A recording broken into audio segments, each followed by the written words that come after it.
반갑습니다. 11월 15일 토요일입니다. 자, 오늘 종목 진단은요, 시총 상위 종목들. 근데 타겟은 반도체일 것 같긴 한데, 자, 시총 상위 종목들이 우르르 쏟아져 내렸잖아요. 이쪽 부분들을 좀 알아볼 생각입니다. 일단은 시총 상위 종목군들이 많이 그동안 올라오면서 주가를 끌어올렸는데, 자, 주가가 조정이 나올 때 되니까 걔네들 먼저 얻어맞는 모습인 거죠. 많이 올라온 종목이 얻어맞는 거 당연한 얘기긴 합니다만, 내려가는 거 좀 싫죠. 네, 올라갈 땐 좋았는데 내려가는 건 싫어. 자, 이게 뭐 사람의 어떤 생리가 아닐까 생각되긴 합니다. 저도 싫어요. 저도 싫은데, 자, 그래도 우리가 받아들일 건 받아들이고 또 알아야 될 건 알고 넘어가야 되지 않겠습니까? 그래서 시총 상위 종목군들이 그동안 어떤 흐름을 보여왔었는지, 또 수급상에서 어떠한 변화가 있었는지, 또 앞으로 반등의 기회는 있을 것인지, 어떠한 재료가 있을 것인지, 그런 것들을 가지고 좀 보도록 하겠습니다. 자, 일단 뭐 다른 부분들보다는 호재성 재료들은 아직 많이 남아있죠. 그리고 악재성 재료는 많지 않습니다. 뭐 미국 쪽에서 나오는 악재들은 뭐 금리 인하에 대한 여부가 불투명하다, 뭐 그런 등등 얘기들이 있었고, 뭐 AI 고평가, 그런 얘기들이 있는데, 이 부분을 잠재울 만한 재료는 있어요. 네, 재료는 있는데 그게 이제 바로 나오는 것이 아니라 다음 주 중후반쯤 되어야지만이 기대를 한번 해볼 수가 있겠죠. 바로 엔비디아 실적인데, 엔비디아 실적이 일단 19일 발표 예정으로 되어 있잖아요. 실적이 좋게 나와야지만이 살아남을 수 있습니다. 그러니까 지금은 조금 애매한 거죠. 그래서 일단 우려감 속에서 매도 물량이 많이 나오게 되고요. 또 호재성 재료를 통해서 한번 시장을 뒤집을 때쯤 되면 호재가 나오게 되면서 주가가 반등하는 모습이 나올 텐데 그것이 이제 다음 주 중후반에 나타난 엔비디아의 실적이 좌우할 것이다. 자, 그것이 잘 나오게 되면 살아날 수 있겠지만, 만약에 그것조차도 이상하게 나와버린다, 그러면 이제 진짜 박살나는 상황이 벌어질 수가 있겠죠. 그럼 어디까지 빠질 수 있는지 그런 것도 한번 알아보도록 하겠습니다. 자, 차트를 한번 보도록 하죠. 자, 코스피 지수가 4011포인트까지 떨어졌는데, 지금 예상으로는요, 지지선이 여기 3990포인트 정도 있습니다. 그래서 4000포인트가 당연히 깨질 것 같다 생각되긴 하는데, 수급 동향이 좋지 않기 때문에 시장에 대한 전반적인 매도 흐름이 나타나게 된다면 주가 포지션이 안 좋을 수 있다라고 보셔야 됩니다. 자, 그러면 주가가 만약에 떨어지면 어디까지 떨어질 것인가, 다음번 지지는 어디에 있는가 봐야 되겠죠. 다음번 지지는요, 여기 3850포인트 정도. 네, 기존에도 있었던 그 지지 라인입니다. 매물이 살짝 있잖아요. 요 구간대에 지지선이 있을 수 있는데, 여기까지 만약에 내린다라면은 그게 다음 주 초반 정도가 되겠죠. 그래서 지금 이 금요일날 나타난 이 하락성이 약간 연속성을 가지고 있기 때문에 추가 하락은 좀 피하기 어려울 것 같아요. 그래서 추가 하락에 대한 부분이 나오게 된다라면, 지난번하고 좀 다른 건 뭐냐면, 상승 이후에 들어왔죠. 그 다음에 21선 지지받고 꼬리 다는 형태의 모습이잖아요. 이렇게 되면 괜찮아요. 그래서 지지가 되는 모습이 나타나는데, 이번에 반등이 나왔을 때는 전고점을 돌파하지 못한 상태에서 꼬리가 아니라 종가로 밀어버리는 형태입니다. 종가까지 밀어버렸기 때문에, 물론 이제 만기 다음 날이기 때문에 약간의 왜곡된 현상도 있을 수 있겠습니다만, 현재 시점에서 RSI 지표도 과매도가 아닌 상황이기 때문에 밀어버리겠다 마음 먹으면 일단 3800포인트 요 정도까지는 다음 주 초중반, 월화 정도에 밀 수 있어요. 그래서 추가 하락이 더 나타날 수 있는데, 자, 이렇게 되면 3900포인트가 또 깨진다 만다 이런 모습이 나타나겠죠. 그러면 지지선대에서는 또 아래쪽 꼬리 달고 올라가는 형태의 반등, 그래서 살짝의 반등이 나타날 수 있는데, 그 구간이 엔비디아의 실적 발표와 연결되는 모습입니다. 그러니까 지수 포인트와 연결시킨다면, 일단은 한두 번 정도 더 맞을 수 있겠구나. 그리고 반등 포인트가 나올지 여부는 엔비디아에게 달려있겠구나. 엔비디아 실적이 그지같이 나왔다. 네, 또는 전망치가 안 좋게 나왔다. 그러면은 주가가 더 떨어져서 어디까지 빠질까요? 그 다음번 지지라인 때는 우리가 열어둬야 되는 구간이 조금 멀리 있습니다. 3600포인트 정도에 있기 때문에 쉽지 않죠. 여기까지 빠지게 되면은 반등이 쉽지 않습니다. 그래서 조정이 상당히 오래 갈 수 있거든요. 그러니까 지금 가장 시나리오적으로 좋은 포인트는 3800포인트 이상에서 지지가 되고요.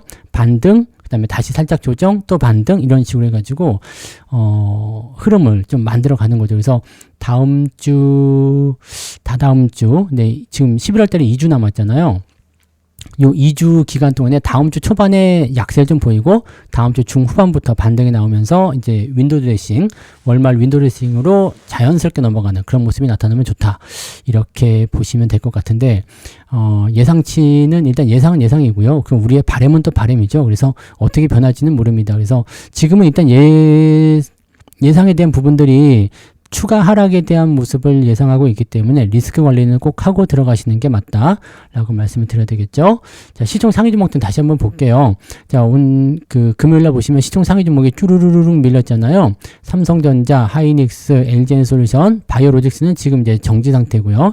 현대차, 현대중공업 뭐 한 이 정도까지 볼게요. 두산 에너빌리티까지 한번 볼게요. 그래서 여기까지 한번 보고 흐름을 어떻게 봐야 되는지 살펴보도록 하겠습니다. 일단 삼성전자 먼저 살펴보도록 합니다.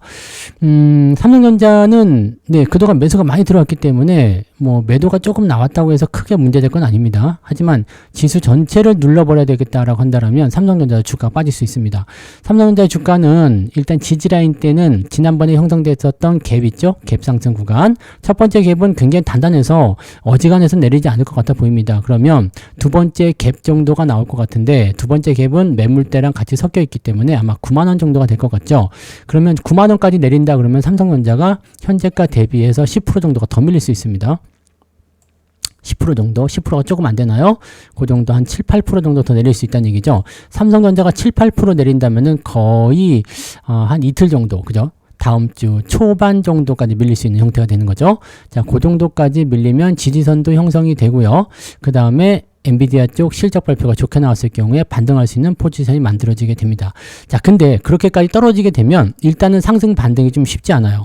여기도 마찬가지로 올라갔다가 떨어져서 다시 올라가면서 반등 포인트 만드는데 넘어가지 못하고 밀린 거거든요. 이렇게 되니까 약간의 부담 요소가 생기는 겁니다. 그래서 저는 이제 오늘 금요일날 99,000원에 아침 일찍 매도를 좀 치고 들어간 모습이 좀 있었는데 현재 시점에서는 삼성전자는 지지라인이 살짝 이탈이 되는 듯한 느낌이에요. 네, 지금 딱 걸쳐져 있잖아요. 근데 종가 기준으로 저가를 찍어버렸기 때문에 추가적으로 빠진다면 지지선 밀고 내려가는 거죠. 그러면 아래쪽에 말씀드렸던 9만원 라인 때까지 밀릴 가능성이 굉장히 높습니다.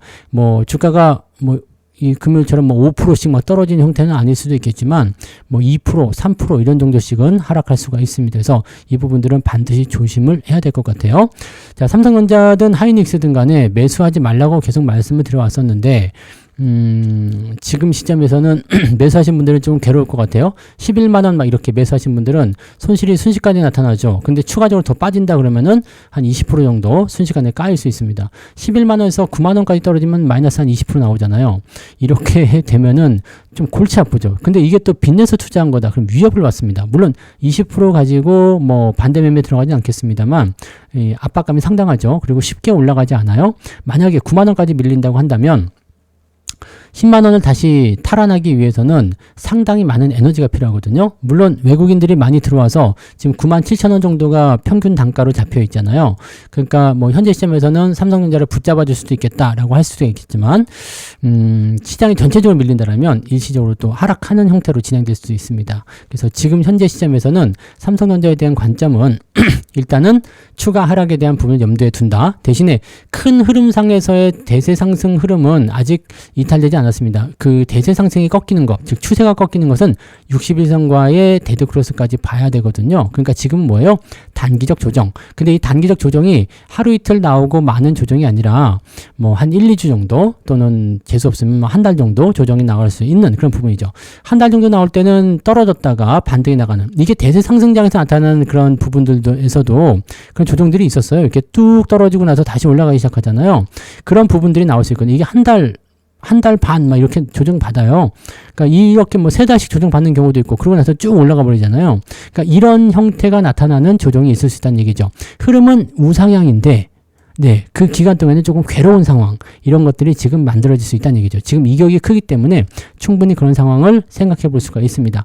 삼성전자의 목표 주가는 아직까지는 그래도 제가 12만원 정도까지는, 물론 이제 목표 주가 도달은 했어요. 도달은 했는데 그 이상으로 넘어갈 것 같아요. 다음 내년도 시점이 더 좋을 수 있잖아요. 그래서 삼성전자에 대한 전체적인 관점이나 반도체에 대한 전체적인 관점을 나쁘게 보지는 않는데 현재 시점에서는 리스크 관리가 좀 필요할 것 같다 생각되는 거죠. 그래서 이 부분들을 꼭 한 번씩 체크하시면 좋겠습니다. 매수 의견 없어요. 매수 의견은 없고요. 네, 가지고 계신 분들은 저는 비중 축소를 했습니다. 네, 전체 물량의 3분의 1을 덜어냈고요. 지금 3분의 2 정도 물량만 가지고 가고 있는데 상황에 따라서는 더 팔 수도 있지만 뭐 어지간해서는 지금은 그 정도 물량을 가지고 갈 것 같아요. 원래는 삼성전자 비중이 많았기 때문에 이 부분을 이제 덜어내는 포인트가 어디쯤 나올 것인가, 위에서 팔 것인가 아래에서 팔 것인가 했는데 지금 좀 내려와서 팔게 됐네요. 자, 그리고 삼성전자 비중이 워낙 많아서 주가가 만약에 저렇게 예상했던 대로 한 10% 정도 더 까이게 된다 그러면 저는 타격을 많이 입거든요. 물론 여러분들도 타격을 많이 입겠죠. 그래서 비중을 축소해 드린 거니까 그 부분들을 참고해 주시면 되겠습니다. 삼성전자 더 빠질 수 있다라고 보시면 되겠고요. 반등 포인트는 반도체 쪽이기 때문에 지금 기댈 수 있는 것은 엔비디아 실적 다음 주 19일입니다. 그때까지는 약세 국면이 이어질 수 있다. 그래서 이 조정이 필수적으로 나오지 않겠는가라고 생각해 봅니다. 하이닉스 같은 경우는 계속 경고를 좀 해드렸죠. 외국인 매도 계속 떨어질 때부터 경고를 해드렸는데 매수가 개인들이 엄청 많이 들어왔어요. 뭐 6조 원 정도가 들어와서 지금 잔뜩 들어가. 이거는 약간 반대 매매까지 끄집어낼 것 같아요. 지금 60만 원대 이상에서 매수하신 그 비투로 매수하신 분들 굉장히 많거든요. 근데 지금 10% 밀렸죠. 현재 시점에서는 이게 올라가는 단계에서 매물이 없어요. 받아주는 게 없다는 얘기죠. 받아줄 만한 포인트가 없었다는 얘기는 뭐냐면 올라갈 때마다 계속 사서 질렀다는 얘기인데, 자, 평균 단가가 어느 정도 될지는 모르겠습니다만, 네, 현재 시점으로 본다라면은 외국인들 팔아먹은 시점, 뭐 기관들이 좀 사기도 했지만 그 시점에서 본다면 개인들이 매수가 가장 많이 들어온 자리가 지금 위치가 아니겠나 생각됩니다. 그러면 현재 시점에서 네, 주가가 만약에 다음번 매물 때 지금 매물이 없거든요. 그래서 뭐 1차적으로는 이제 48만 원, 또 2차적으로는 42만 원 이렇게 잡혀 있는데 요 밑에 뭐 한 35만 원, 뭐 40만 원까지만 밀리더라도 지금 한 30% 넘게 빠지거든요. 그러면 고점에 있었던 비투는 다 죽습니다. 개인 투자자들 다 죽어요. 그래서 40만 원 근처만 오더라도 반대 매매 무지하게 쏟아질 수 있다는 얘기죠. 제가 생각하기에는 지금 외국인 매도가 굉장히 많습니다. 좀 상상 이외로 많아요. 그래서 이거 이상합니다. 공매도 들어오는 것 같아요. 라고 생각을 했는데 아마 그럴 가능성이 굉장히 높을 것 같습니다. 자, 지금 현재 시점에서는 뭐 하이닉스 같은 경우도 실적적인 측면이 굉장히 좋죠. 기대감도 많고. 근데 지금 단기적으로 많이 올라왔다는 부분, 그 다음에 공매도가 개입했을 가능성이 굉장히 높다라는 거, 개인들의 비투가 많다는 거. 절대적으로 여러분들 세력들은 개인들의 비투를 끌고 가주지 않습니다. 그래서 얻어맞을 가능성이 굉장히 높습니다. 현재 시점에서는 네, 지금은 네, 40만 원대 초반까지도 보고 있는데 모르죠. 삼성전자보다 더 많이 빠질 거예요. 네.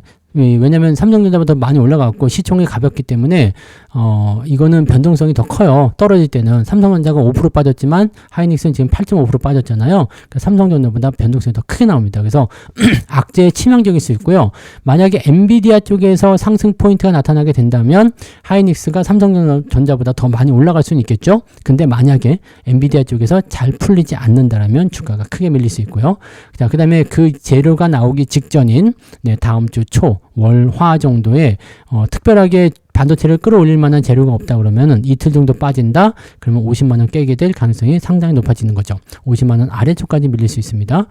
48만 원대 그러면은 지금 포지션이 위쪽에서 봤을 경우에는 상당합니다. 그래서 요것도 굉장히 네, 좀 무서울 것 같은 느낌인데요. 네, 지금 하이닉스는 건드리면 안 돼요. 아시죠? 위쪽에서 매수하시면 안 되고 뭐 반도체 소부장도 마찬가지지만 제가 매수하지 말라고 계속 말씀드리잖아요. 그러니까 그런 부분들을 조금만 좀 참고해 주셨으면 좋겠고 서두르지 마세요. 네, 반도체 매수는 또 충분히 들어오면 매수할 수 있어요. 반도체 업황이 끝난 게 아니죠. 슈퍼사이클이 이제 시작인데 이제 시작이기는 한데 그냥 너도 나도 다 알게 시작하면 안 되잖아요. 그러니까 포지션을 또 죽여가지고 또 가격을 싸게 해서 다시 올릴 것 같아요. 그러면은 뭐 매수 포인트를 뭐 이제 어디서 잡을지 모르겠습니다만, 네, 적어도 네, 40만 원 아래쪽까지 기다려야 될 것 같은데, 뭐 물론 업황이 세면은 중간에 올라갈 수도 있겠지만 지금은 조정을 제법 받아야 될 것 같습니다. 그래서 과매도까지 한번 흘러간다라고 생각된다면, 네, 40만 원까지는 빠질 수 있어요. 그러니까 거기까지 열어놓고 보셔야 된다는 얘기고, 꼭 뭐 40만 원까지 빠진다는 것이 아니라, 네, 한 이틀 정도 빠지게 됐을 경우에는 50만 원 정도 왔다리 갔다리 하겠죠. 네. 그 정도 초반까지 정도는 왔다리 갔다리 할 것 같고, 이제 엔비디아에게 달려 있어요. 예, 좀 서글픈 일이긴 한데 엔비디아의 실적이 잘 나오느냐 안 나오냐에 따라서 반도체 종목군들의 반등 포인트가 있느냐 아니면 더 죽느냐. 네, 그런 얘기가 있으니까 그때까지는 조금 관망하시는 게 맞을 것 같아요. 뭐 갖고 계시면은 좀 매도를 보시거나, 저는 다 팔아서 없지만 여러분들 혹시라도 갖고 계시다면 비중을 좀 축소하시거나 그렇게 하셔가지고 반도체에 대한 어떤 의존도를 조금 낮추셔야지 될 것 같습니다. 일단은 단기 조정의 포인트를 가지고 있기 때문에 조정에 대한 리스크들을 꼭 확인하시기 바랍니다. 아시겠죠? 네. 자, 그 다음에 뭐였죠? LG에너솔루션. 2차 전지 같은 경우는 추세를 돌리는 입장이에요. 근데 시장이 전체적으로 얻어맞으니까 같이 맞은 것 같아요. 자, 지금 2차 전지 쪽에서는 ESS 이쪽으로 떠올랐었던 부분인데 이것도 AI 연결되잖아요. AI 데이터 센터. 요즘에 빅테크 기업들이 이 빚을 많이 내가지고요. AI 데이터 센터를 무분별하게 많이 지었다. 이런 분석도 나오고 있거든요. 물론 이제 실적이 좋아진다거나 그렇게 되면 괜찮긴 한데, 실제로 이제 투자 대비 실적이 아직까지는 잘 뽑히지 않고 있는 게 사실이에요. 그리고 이제 차입금이 많아졌기 때문에 재무적 부담도 많죠. 이게 실적으로 빨리 연결되지 않으면 쓰러지는 AI 데이터 센터 기업들이 나올 수도 있어요. 공룡한테 먹힐 수도 있고요. 그렇게 되면, 상당히 업황적으로 분위기가 안 좋아질 수 있겠죠. 자, 그건 이제 뭐, 그쪽 부분 데이터 센터 관련한 부분인 거고, 그렇게 되면 이제 전력주라든지 이렇게 2차 전지 쪽 ESS 관련한 종목군들이 타격을 입을 수는 있습니다. 하지만 걔네만 있는 건 아니죠. 원래 2차 전지의 핵심 목표는 2차 전지잖아요. 배터리. 네. 배터리 쪽이기 때문에 그렇게까지 큰 영향을 받을 거라고 생각되지 않습니다. 다만 변동성은 그대로 받을 수 있겠죠. 자, 지금 현재 시점에서는 매물대 없이 그냥 치고 올라갔기 때문에 좀 떨어지면 좋을 것 같아요. 이것도 40만 원 정도 예상을 볼 수 있는데 고기 정도 오면은 저는 매수를 한번 해볼 생각입니다. 네, LG에너지솔루션이나 SDI, 삼성 SDI도 있죠. 네, 이런 것들 2차 전지 쪽은 관심을 좀 가지고 싶어요. 그래서 좀 SDI가 좀 떨어지게 되면 이것도 25만 원 아래쪽까지 좀 노리고는 있는데 경우에 따라서는 25만 원 정도로 매수를 할 수도 있고요. 그래서 일단은 기다리고 있습니다. 너무 많이 올라가서 매수 타임을 좀 놓친 부분이 있어가지고요. 조금 내려오게 되면 매수 포인트는 잡을 생각인데 지금 당장은 아니고요. 지금은 좀 조정을 기다려야 되겠죠. 그냥 안 주고 그냥 가면 어떡해요? 그럼 어쩔 수 없는 거고요. 그럼 어쩔 수 없는 거고 주가가 조정을 좀 받게 되면 그 시점에서 매수 포인트를 좀 가져가는 것도 괜찮을 것 같아요. 그래서 LG에너지솔루션은 일단 저는 들고 있다라면 홀딩을 할 것 같아요. 주가 떨어지더라도 뭐 감안하고 홀딩하고 떨어지면 좀 더 사는 전략 이게 필요할 것 같습니다. 2차 전지 쪽은 관심 있게 계속 보셔도 될 것 같아요. 자, 그 다음에 자동차 지금 팩트시트가 나왔죠. 그래서 한미통상과 관련된 부분은 확정을 지었습니다. 자동차 부품 관련해서는 25%에서 15%로 인하.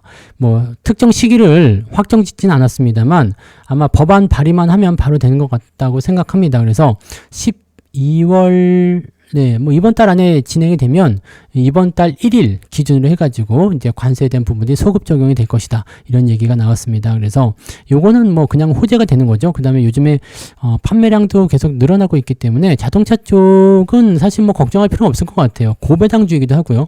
여러분들 그 ETF 많이 하시는 분들 고배당 펀드 한번 봐보세요. 고배당 펀드에 어떤 종목이 들어가 있는지 한번 봐보세요. 현대차, 기아차 이런 거 들어가 있습니다. 은행주 아니에요? 네, 아닙니다. 현대차, 기아차 이런 거 들어가 있어요. 왜요? 은행주보다 지금 현대차, 기아차가 배당률이 훨씬 높습니다. 근데 네, 그걸 안 사고 은행주를 산다? 조금 안타깝지 않습니까?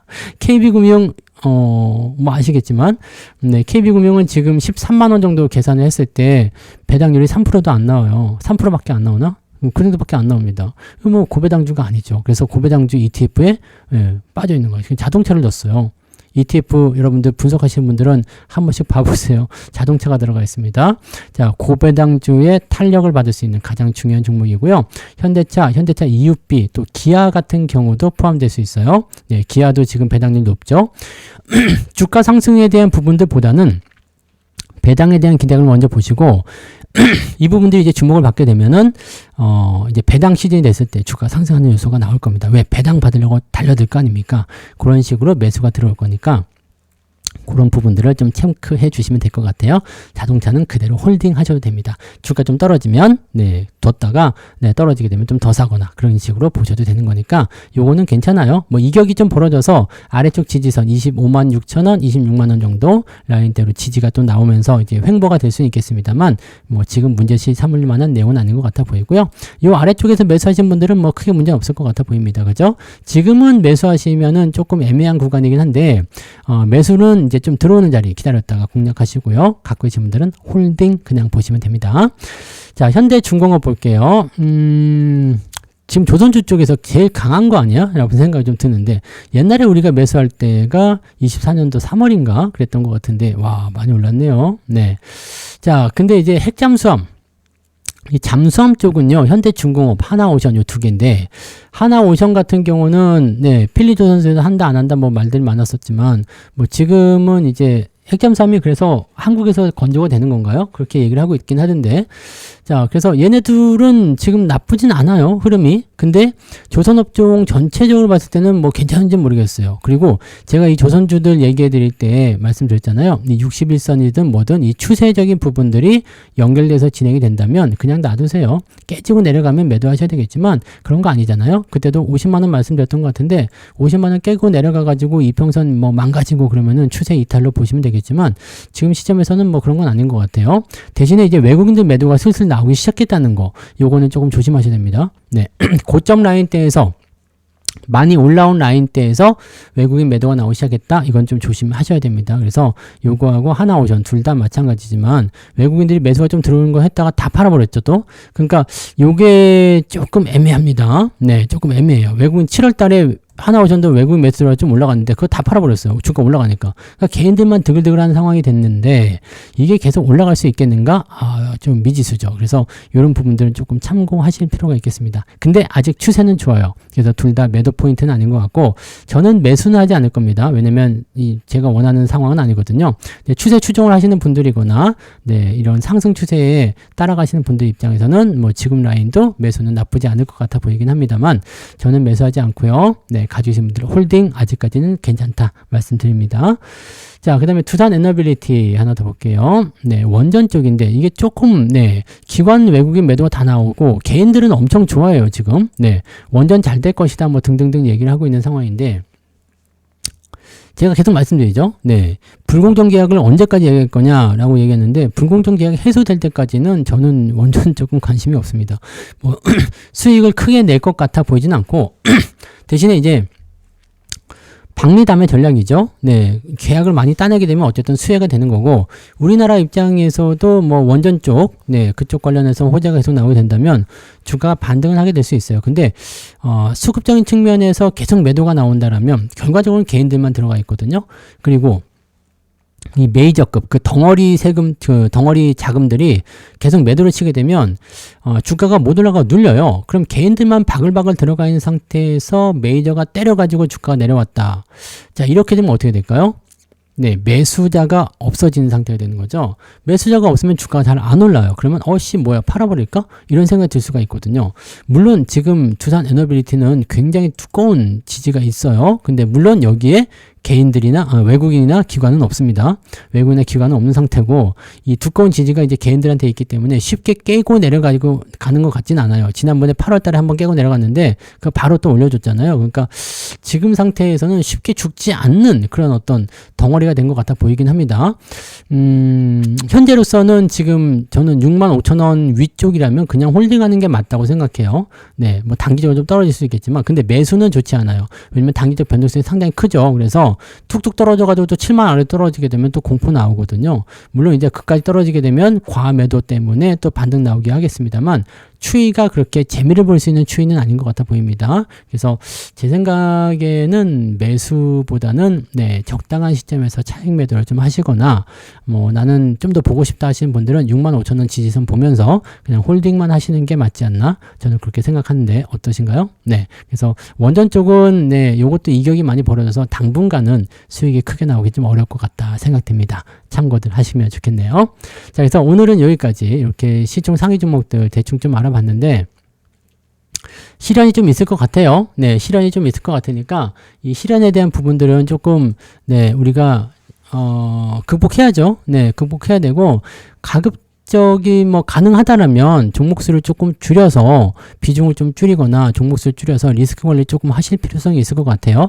지금 조정이 뭐 단기적으로나마 이제 조금 더 끌고 내려가는 그런 조정이 나올 것 같아 보이거든요. 그러니까 그런 부분들에 대한 대비는 조금 세워주시는 게 필요할 것 같아 보입니다. 그래서 그 내용들 잘 참고하시고 시장 분위기가 조금 애매하다 싶을 때는 네, 조금 피해 있는 것도 괜찮아요. 그리고 돈, 현금 가지고 있는 것들은 네, 어떻게 하시면 돼요? 들고 가만히 기다리세요. 그러면은 조정이 지나가고 나서 반등 포인트 나올 때 매수하시면 수익을 많이 보실 수 있을 겁니다. 잊지 마세요. 지금은 대세 상승장의 그런 추세가 유지가 되고 있습니다. 그리고 그 상황, 그 중간에 나타나는 조정이기 때문에 이 조정은 잠깐 피했다가 다시 들어가면 더 큰 수익을 볼 수가 있어요. 그러니까 절대 실망하지 마시고요. 기회를 잘 노려보자고요. 자, 이럴 때 조금 탄력적으로 포트를 운영하시면 정말 좋겠죠? 네. 종목이 많으신 분들은 이 리스크 관리하기가 조금 어려우실 수도 있는데 종목을 그렇게 많이 갖고 가지 않으신 분들, 그런 분들은 조금 줄였다 늘렸다 하는 탄력적인 운영이 가능하니까 그런 것들 좀 잘 참고해서 대응하시면 되겠습니다. 자, 오늘은 그래서 여기까지 이야기하고요. 내일은 또 다른 종목으로 돌아와 보도록 하겠습니다. 고맙습니다.